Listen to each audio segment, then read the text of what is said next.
Now let's have simple present tense.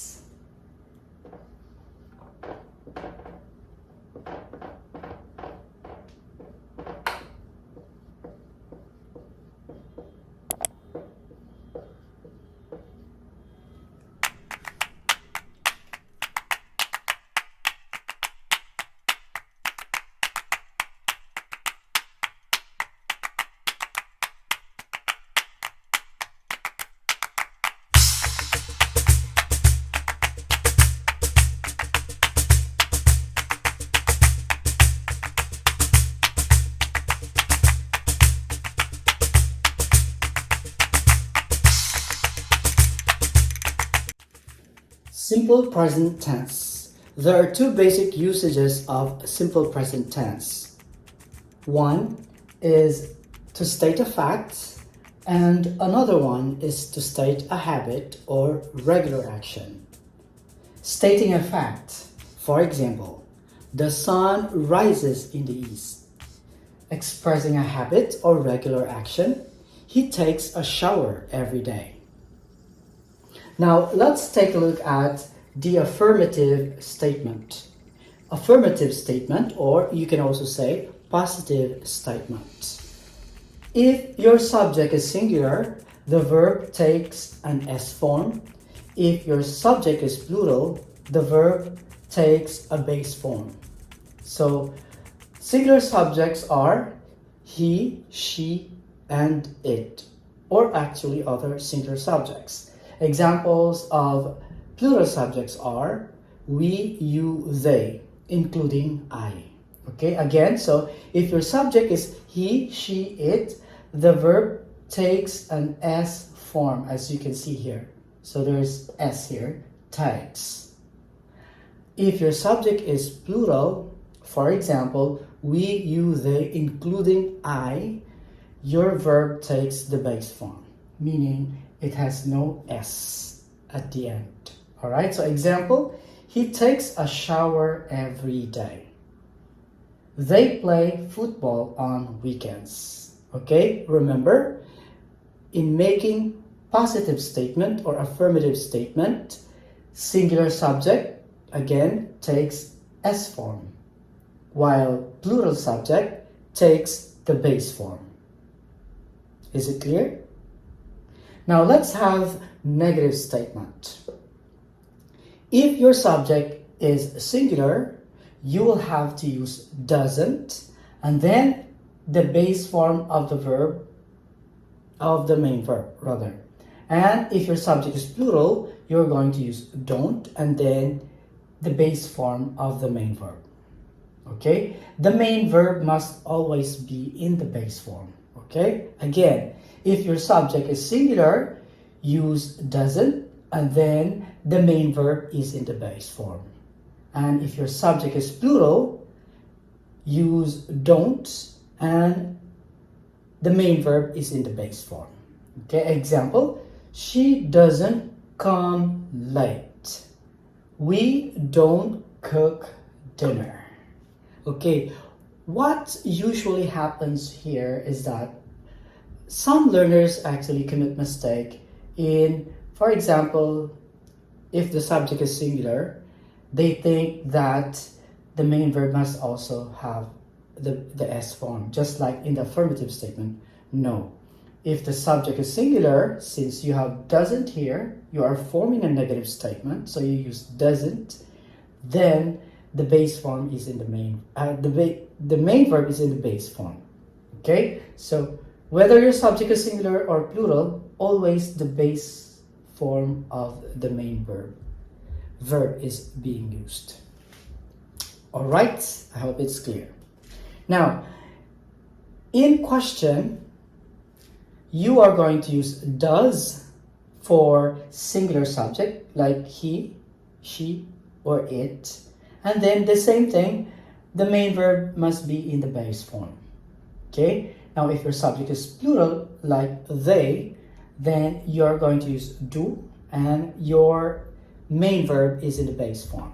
Okay? Again, if your subject is singular, use does and then the main verb is in the base form.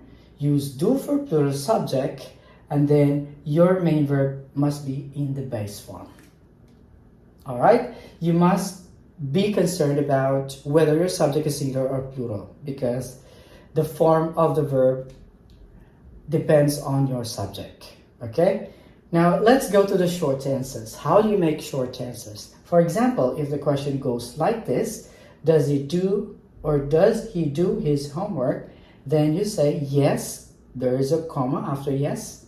He does, and then full stop. Don't forget, after comma, it is only in the small case. All right? Yes, he does, and then no with comma here, and then small case. No, he doesn't. Okay, don't forget, comma, small case, then full stop. If the question goes like this, do they work hard? Then your answer could be yes, comma again, small case, T, they do. Yes, they do. And if your answer is no, comma, they don't. Still a small case here. Be careful with the case you have after comma. Okay? Don't forget the full stop at the end. Okay, don't forget again, in the affirmative statement, it ends with a full stop. Of course, also with the negative statement. But in question, of course, it ends with a question mark. As with short answers, it ends with a full stop as well. And all of these start with a capital letter, as you can see. All right? Now, if your subject is I, it's always capital anywhere in the sentence or in the question. By the way, additional points, guys. What if you have WH questions? For example, questions that start with what, who, why, where, when, and how. Okay, so the same rules apply. Okay, so if you have, for example, in this case, if you have where, for example, where does he do his homework? Okay, so the same.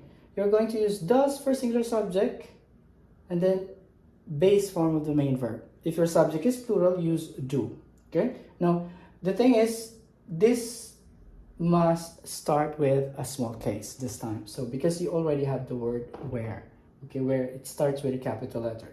So this will become a small d, okay, like that. So to make it clear. So it will become like that, okay? Where does he do his homework? At home, of course, okay? Not inside the class, just like you always do, okay? Now, additional points with the spelling and how you write the words doesn't, don't, does, for example, okay? Don't forget, how do you write it again? This way, okay? So D, rather, O, E, S, N, and then you have the apostrophe there, and then T, okay, right after N. Not here, not below, okay? If you have don't, D, O, N, again here, up, and T. Not below, okay? Like that. And don't forget, how do you write does? D-O-E-S. Does, not this, okay? You tend to be dyslexic. You write does this way. This is not does, this is dose. A dose of medicine, for example, that's a different word, okay? We're talking of does, all right? Is it clear? Okay, I hope so. All right, I hope it is clear. All right, so stay put, and I might be going to have, I might be giving you a quiz in our class. Okay, guys? See ya. We got this.